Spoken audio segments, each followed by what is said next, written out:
Kalau ini dari Mizanul Amal. Jadi katanya Ghazali, ya pingin bahagia itu simple. Kita sudah punya semua fasilitasnya. Allah sudah ngasih kita. Apa yang dikasih? Kenikmatan duniawi dan kenikmatan ukhrawi. Semuanya nikmat. Yang pertama, ini ranking 1, 2, 3, 4, 5 itu ranking. Ranking paling atas itu nikmat ukhrawiyah, nikmat besok di akhirat. Sukar dijelaskan, percayalah saja. Karena kalau dijelaskan, penjelasannya pasti tidak bisa eksak. Hasilnya biasanya malah debat. Besok di akhirat kayak gimana? Berapa ya dinginnya surga? Berapa ya panasnya neraka? Kira-kira di surga itu kalau pakai AC itu berapa PK kira-kira? Yang itu susah membayangkan. Ngomong yang eskatologis itu hanya bisa dipercaya. Tapi di sana digambarkan nikmat luar biasa. Cuma kenikmatan surga tidak akan bisa dicapai kalau kita tidak ketemu dengan nikmatnya jiwa, keutamaan nafsiyah. Kalau di dunia ini jiwamu galau, tidak tenang, entah karena apa, tidak mutmainnah, ya kamu tidak akan ketemu kenikmatan ukhrawi. Makanya kan di Al-Fajr itu, ya ayyatuhan nafsul mutmainnah. Kalau makomnya jiwamu belum nyampe mutmainnah, kamu tidak akan ketemu nikmatnya ukhrawi. Jadi jiwamu harus stabil dan nikmat dulu. Kalau di Mizanul Amal, cari nikmatnya jiwa gimana Pak? Yang pertama, akalmu. Dia akan merasa nikmat dengan ilmu. Jadi kita punya akal, bagian dari jiwa kan akal itu. Dia akan nikmat kalau dapat ilmu. Maka sering-seringlah ngasih gizi ke akalmu dengan ilmu. Semakin banyak dia dikasih suplemen ilmu, semakin dia akan merasa senang dan aman. Paham itu bikin tenang, tidak paham itu bikin galau. Teori paling gampang itu. Maka akalmu kasihlah dia kenikmatan dengan ilmu. Terus dirimu, maksudnya kedirianmu, pribadimu, bikinlah dia nikmat dengan warok. Warok itu menjaga diri. Jangan ngawur hidupmu kalau pengen tenang. Ya rumus paling gampang, jangan lakukan yang haram, yang maksiat, jauhi yang syubhat. Kalau kalian jauh dari 3 hal ini, pribadimu akan merasa tenang. Jangan ketipu oleh enak sementaranya yang haram dan yang maksiat, apalagi yang syubhat. Jadi kalau akalmu selalu dapat suplemen ilmu dan dirimu terjaga dari yang jelek-jelek, kamu akan nyaman, jiwamu akan tenang.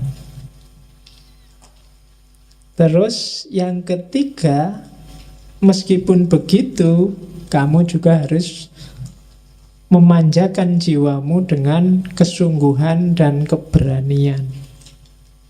Hiduplah yang serius, hiduplah yang punya cita-cita, punya target, dan berani. Yang keempat, adil. Adil itu hiduplah secara proporsional, baik di level fisik maupun di level rohani. Jadi proporsional itu ya yang harusnya 10 dikasih 10, yang harusnya 1 dikasih 1. Fisik itu adil, kalau sehari butuh makan 3 kali, ya dikasih 3 kali. Itu adil. Rohani itu adil, ya sesuai dengan kebutuhanmu. Misalnya sudah waktunya nikah, ya nikah aja. Sudah jatuh cinta, waktunya pacaran, ya jatuh cinta aja, enggak apa-apa. Nggak usah dibendung-bendung, saya anti pacaran Pak, nggak mau jatuh cinta Pak. Kalau jatuh cinta ya jatuh cinta aja, kenapa enggak? Wong itu fitrah. Yang nggak boleh kan melampiaskannya kayak gimana. Tapi yang fitrahmu untuk suka pada lawan jenis, bukan yang sesama jenis loh ya. Ya. Itu penuhilah, nggak apa-apa. Kalau ini terpenuhi, kamu akan utama jiwamu, nafsiyahmu tenang, mutmainnah, baru kamu dapat kenikmatan ukhrawi. Cuma syaratnya tidak akan sempurna jiwamu tenang kalau badaniyahmu tidak sempurna. Ya kayak tadi loh, kalau fisiknya tidak adil, waktunya ada makannya kamu puasa terus, harusnya ada tidurnya kamu pakai melek terus, jiwamu juga tidak akan tenang, tidak akan mutmainnah. Harusnya kamu kawin malah bisa 4 kok malah tidak kawin-kawin. Itu tidak mutmainnah. Harus dibikin tenang. Karena nafsu itu kalau tidak kamu tenangkan, lama-lama dia akan meledak. Karena dia nuntut terus disuruh bungkem, nuntut terus disuruh bungkem. Pada saatnya dia akan menyusahkanmu. Sama kan kadang-kadang santri itu waktu di pondok tidak boleh lihat TV, tidak boleh baca koran, tidak boleh bawa HP, tidak boleh itu. Begitu keluar dari pondok kuliah, dia yang pertama nyari pacar. Karena kemarin nggak boleh apa-apa, sekarang kumat. Ya, jadi ndak, badaniyahnya beres dulu. Kalau badaniyahnya nggak beres, jiwamu ndak akan beres. Kaya dulu, punya istri dulu, pinter dulu, fasilitas dulu, baru jiwanya bisa tenang. Jadi badaniyah. Kalau rumusannya Ghazali, paling gampang untuk ngecek apakah badaniyahmu sudah nikmat, sudah bahagia, yaitu yang pertama sehat, yang kedua kuat. Sehat itu kan berarti fit. Apa ada sehat yang tidak kuat? Ya banyak. Saya sehat Pak, cuma tidak terlalu kuat. Olahraga biar kuat, ya kan? Tidak cukup sehat tapi juga harus kuat. Yang ketiga elok. Elok itu cakep. Jangan khawatir, setiap orang cakep sesuai perspektifnya masing-masing. Tidak apa-apa. Ya, kamu semua orang cakep, jangan khawatir. Nah, bahagialah. Kalau enggak, kamu enggak akan bahagia jiwamu. Kalau kamu tiap hari aku kok jelek, itu enggak akan bahagia hidupmu. Wis anggap aja cakep wis tau, cok khawatir. Payu. Ayo. Itu kan kamu mikir, jangan-jangan ada yang gelisah Pak, apa ada yang mau besok sama saya Pak? Pasti ada. Asal standarmu jangan tinggi-tinggi. Ya. Jadi sehat, kuat, cakep, dan yang terakhir yakinlah bahwa kamu panjang umur. Tenang mesti kamu. Sehat. Ketika kamu sehat kan kamu ceria sayang. Kuat juga gandengannya sehat. Mau apa-apa sanggup, itu kan kuat. Jalan kemana ayo. Cakep. Jadi kamu merasa pokoknya tidak ada celahnya diriku ini, Allah ngasih aku lengkap, alhamdulillah. Dan panjang umur. Orang yang merasa punya kualifikasi 4 ini secara badaniyah, maka dia sebenarnya sedang bahagia secara fisik. Cuma selanjutnya, untuk nikmat badaniyah kita butuh kenikmatan eksternal dari dunia di luar diri kita. Kita butuh punya harta, itu kan di luar. Kita butuh punya keluarga, itu di luar. Kita butuh dihormati orang, itu juga dari luar. Jadi kita butuh kenikmatan dari yang di luar diri. Dari kenikmatan di luar diri itulah diri kita akan merasa nikmat secara fisik. Dari nikmat secara fisik itu kita akan nikmat secara rohani, secara jiwa. Dari kenikmatan rohani itu pada akhirnya secara ukhrawi nanti kita juga akan nikmat. Cuma kenikmatan dari luar itu butuh pelengkap luar yang sangat luar, apa bahasanya? Yaitu apa? Kenikmatan taufikiyah. Kenikmatan yang menunjukkan kalian merasa bahwa Allah itu sayang padamu dan ngasih banyak padamu. Sebagus apapun kehidupanmu hari ini, kalau kamu merasa dicueki Allah, atau apalagi Allah benar-benar cuek padamu, kamu gak akan dapat merasakan kenikmatan apapun. Kamu melakukan korupsi, enak loh korupsi itu. Kamu dapat banyak uang, mau apa aja bisa. Tapi karena kamu tahu bahwa dengan kamu korupsi ini Allah tidak akan ridho padamu, maka tidak jadi nikmat.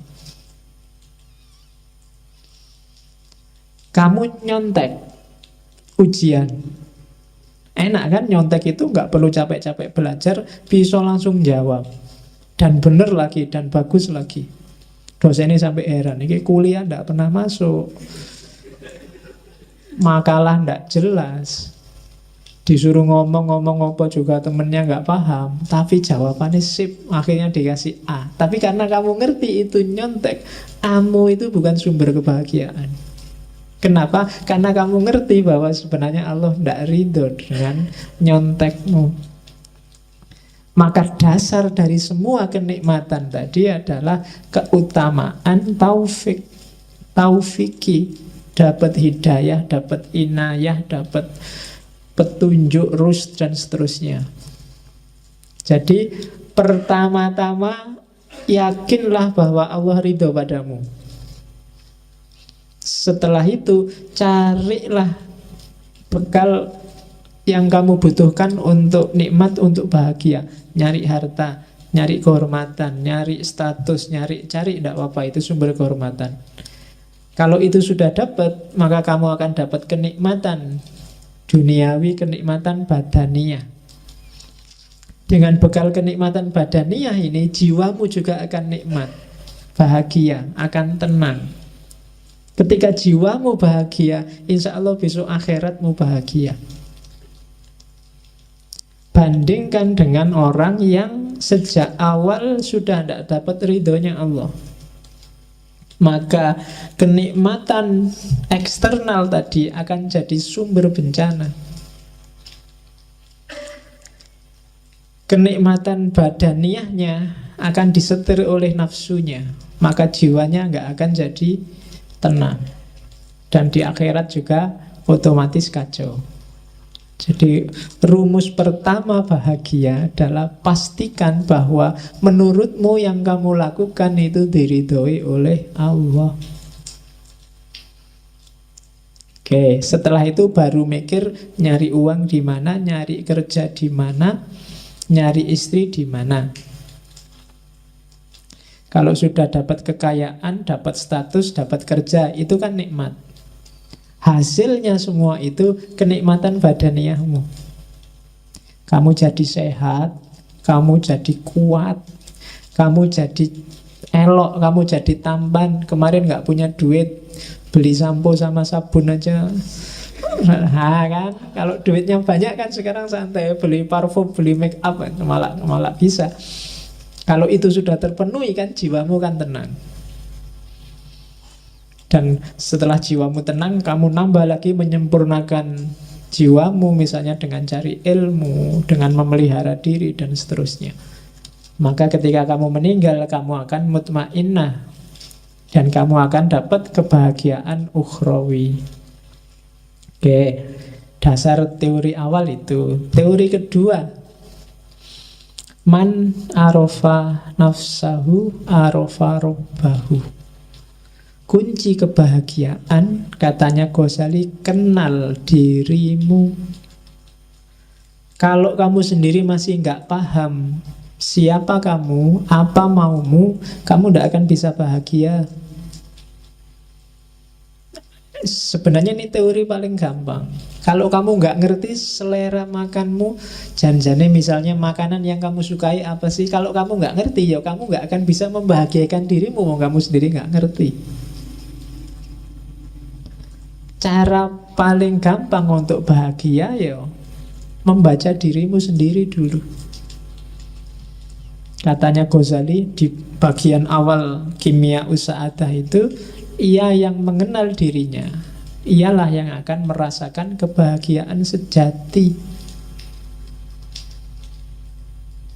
Mungkin selama ini kamu nggak bahagia karena kamu nggak kenal dirimu. Sebenarnya kamu suka misalnya baju-baju tipis, tapi karena kamu nggak kenal dirimu, kamu lihat orang lain pakai baju-baju tebal, pakai baju-baju jubah, kamu anggap itu yang enak. Dan kamu tiru, ya nggak enak akhirnya. Kamu nggak nemu kebahagiaan di situ. Jadi kenali dirimu dulu deh. Kenapa kok kita nggak kenal diri, katanya Ghazali, biasanya ketutup oleh hasrat, oleh hawa nafsu, oleh karakter-karakter binatang kita, oleh keinginan menaklukkan yang lain, oleh keinginan jadi idola, oleh keinginan macam-macam. Itu yang bikin kita nggak kenal. Padahal kamu seleranya cuma nasi kucing, tapi karena ingin dianggap keren, kamu milih restoran-restoran mahal yang ada steak, ada apa. Padahal begitu lihat steak kamu janjane mau muntah. Coba nganan opo itu, tapi yo biar dianggap keren, terpaksa kamu sambil nutup hidung dimakan. Nggak enak karena kamu nggak kenal dirimu sendiri. Ketutup hasratmu untuk dianggap anak gaul. Sebenarnya pakai jin itu mungkin kamu tersiksa luar biasa, wong meletet kayak gitu gimana. Tapi kalau nggak pakai jin nggak keren, Pak. Padahal kan yang paling keren itu kan menurut saya kan pakai sarung paling enak. Longgar, ISIS kan. Loh iya kan? Makainya juga simple, kapanpun dibutuhkan bisa dibuka. Bayangkan kamu pakai jin ke kamar mandi aja tak sumpek. Coba pakai sarung tinggal diangkat, wes selesai. Nah iya kan? Loh, itu kecenderungan jiwamu, tidak bisa dibohongi. Jadi kenali dirimu. Oke. Terus dan jangan salah, katanya Ghazali, mengenal diri itu manfaatnya dua.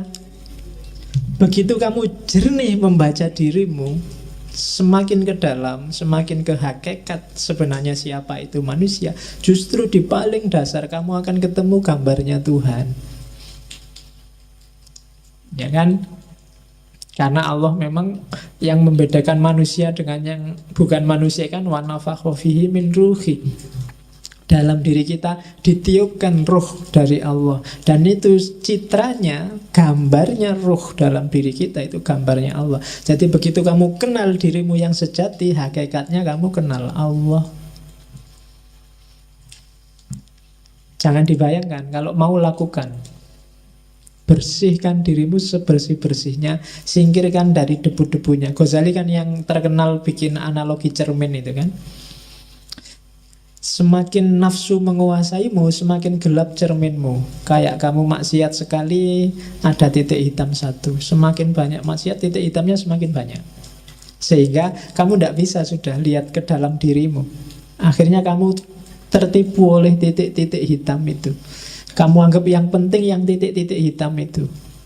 Padahal kalau kamu bisa bersihkan itu, kamu sisihkan itu semua, kamu akan melihat bahwa sebenarnya itulah hakikat dirimu dan sekaligus itulah Tuhanmu. Oke, jadi kunci bahagia pertama, kenali dirimu. Saya tidak tahu pernah nggak teman-teman sekali-sekali mikir tentang dirimu sendiri. Mungkin paling tidak kayak tadi, nanti kalau ada waktu ya bikin semacam muhasabah, semacam tafakkur. Tipe orang kayak gimana sih kamu itu? Yang kamu sukai apa, yang tidak disukai apa? Cita-citamu apa saja? Keinginanmu apa saja? Terus kamu cek, ini keinginan ini sifatnya kayak gimana sih? Positif apa negatif? Kalau negatif, kenapa kok negatif? Sumbernya dari mana? Dan akhirnya mau jadi apa? Wah, itu muhasabah namanya. Jadi yang pertama, kenali dirimu deh. Siapa kamu? Ya kalau orang perang itu kan harus ngerti posisinya. Kalau kamu nggak ngerti posisinya, gawat. Ya kan? Di rumah aja kan kamu harus ngerti posisi. Kamu itu anak, opo bapak, opo ibu, opo adik, apa kan harus jelas. Kalau kamu di rumahmu anak tapi merasa kayak bapak, kan gawat. Ya, nanti malam-malam masuk kamar ibu, lo posisimu anak bukan bapak. Lah ya kan? Harus jelas. Nah, itu maka kamu dalam hidup ya gitu harus muhasabah. Jangan-jangan kamu itu teman, apa sahabat, apa pacar, apa musuh kan juga harus jelas. Biar menyikapinya juga enak. Maka know yourself. Ini kan pesannya Socrates yang paling awal kan, kenali dirimu. Ya, itu kalimat-kalimat di Kimia Usada. Coba deh kalau sanggup, tanyakan siapa aku dan dari mana aku datang, kemana aku akan pergi, apa sih tujuan kedatanganku dan persinggahanku di dunia ini, di mana sih kebahagiaanku dapat ditemukan. Tanyakan itu, coba jawab. Ini PR-mu nanti malam. Ya sambil nonton sepak bola kalau ada, ini dijawab. Kira-kira siapa sih aku itu, dari mana aku datang, kok tiba-tiba aku ujuk-ujuk ada di sini itu loh. Apa kebetulan atau Allah ngasih misi apa sih aku ditaruh di bumi ini? Kok aku dilahirkan di Jogja, kok aku dilahirkan di Sumatera, kok aku dilahirkan Jawa Timur, kok aku kira-kira disuruh membawa misi apa sama Allah? Nah, itu muhasabah. Dan Ghazali wanti-wanti, diinget-inget ya, dalam dirimu secara umum itu ada 3 aktor, ada 3 variabel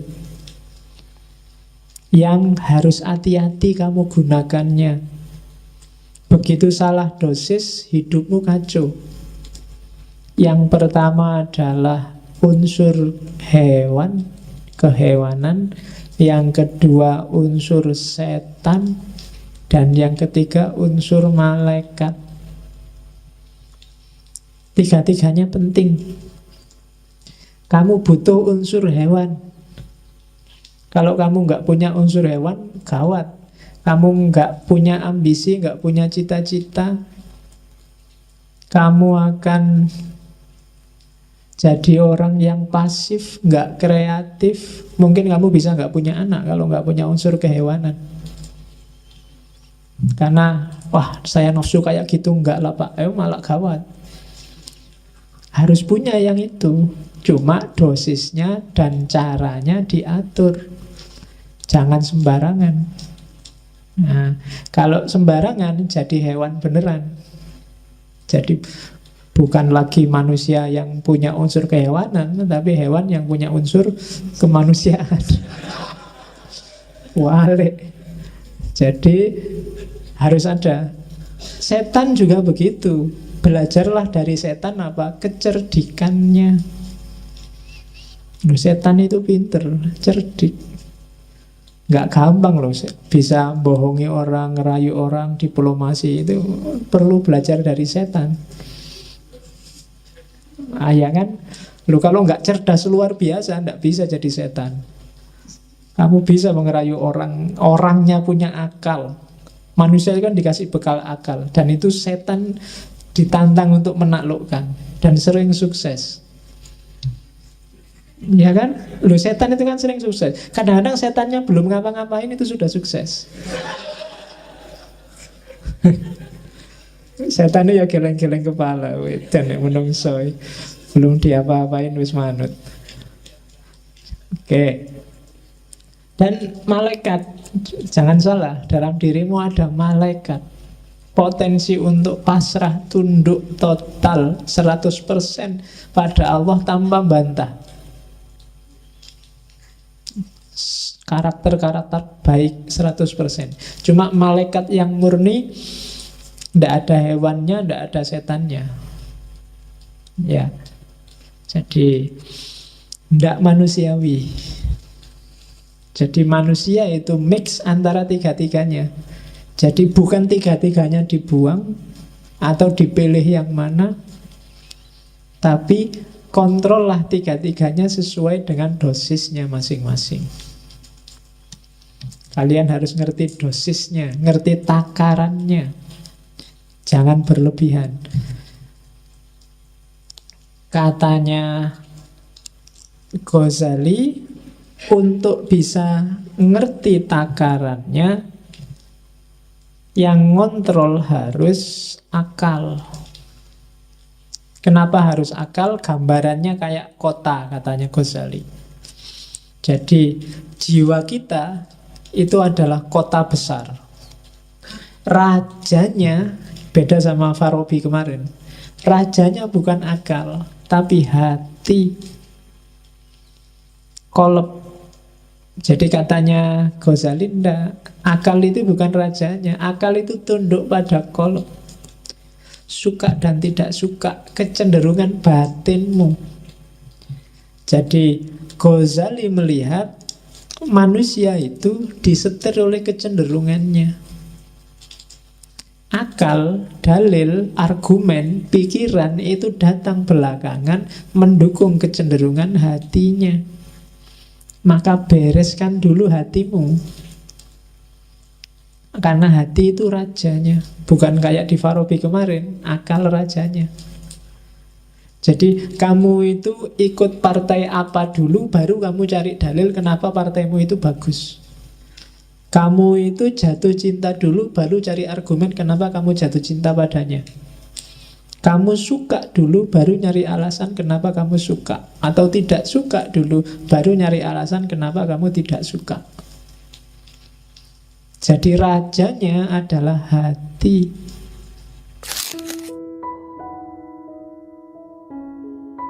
Terima kasih sudah menyimak. Semoga channel Mengaji Hening bersama Dr. Fahrudin Faiz selalu bisa memberikan ilmu, motivasi, dan kebermanfaatan. Salam sehat dan bahagia.